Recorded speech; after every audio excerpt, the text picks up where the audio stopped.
चाहता हूं कि जम्मू कश्मीर की जनता ने सिर्फ बीजेपी को नहीं बल्कि महबूबा मुफ्ती और उनकी पार्टी पीडीपी को भी एक बड़ा संदेश दिया है, क्योंकि इस चुनाव में महबूबा मुफ्ती को भारी नुकसान उठाना पड़ा है।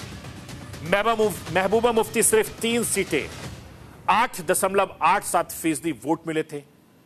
महबूबा मुफ्ती की बेटी इल्तिजा मुफ्ती भी उस सीट से हार गई, जो उनके परिवार का मजबूत गढ़ माना जाता था।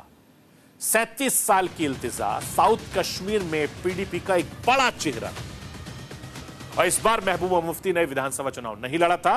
इल्तिजा को उस वक्त पहचान मिली जब धारा 370 को रद्द किए जाने के बाद महबूबा मुफ्ती को हिरासत में लिया गया था।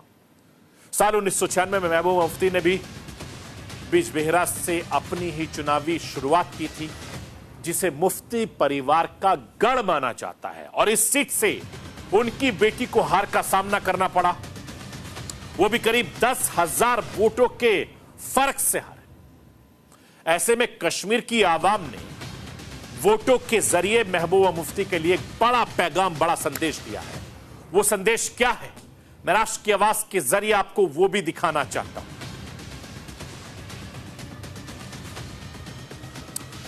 पाकिस्तान के लिए पीडीपी का सॉफ्ट रवैया कश्मीरियों को पसंद नहीं आया।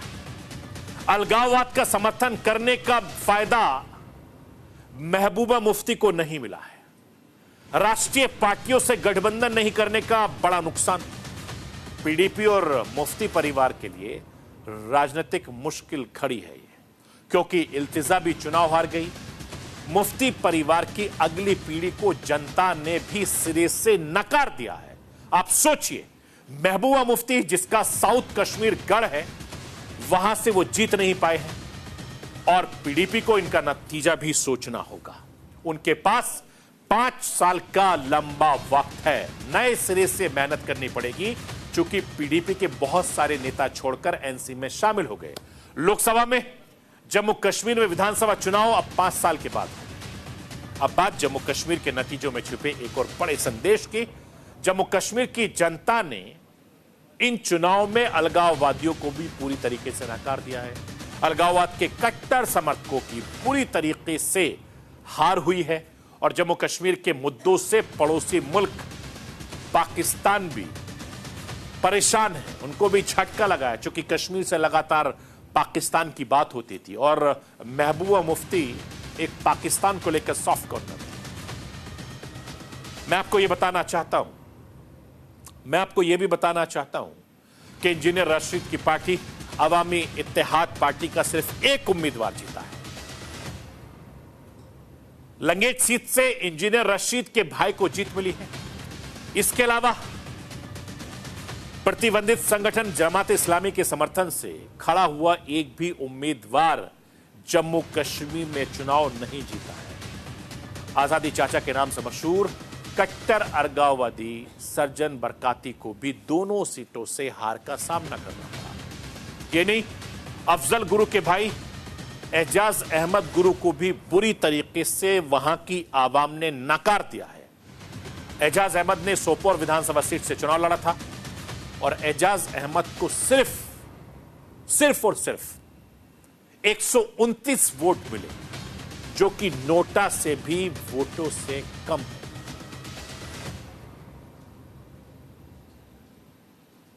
अलगाववादियों की यह हार यह बताती है कि अब जम्मू कश्मीर की जनता मुख्य धारा से हिंदुस्तान के साथ जुड़ना चाहती है। अलगाववादियों की पाकिस्तान परस्त राजनीति से परेशान है, मुक्ति चाहती है। अलगाववादियों के सहारे जम्मू कश्मीर में हिंदुस्तान के खिलाफ प्रोपेगेंडा चलाने वाले पाकिस्तान को यह जनता का एक बड़ा संदेश दिया है, और यह बर्दाश्त नहीं होगा, क्योंकि जम्मू कश्मीर की जनता अब उसी के साथ देगी जो जम्मू कश्मीर के विकास की बात करेगा।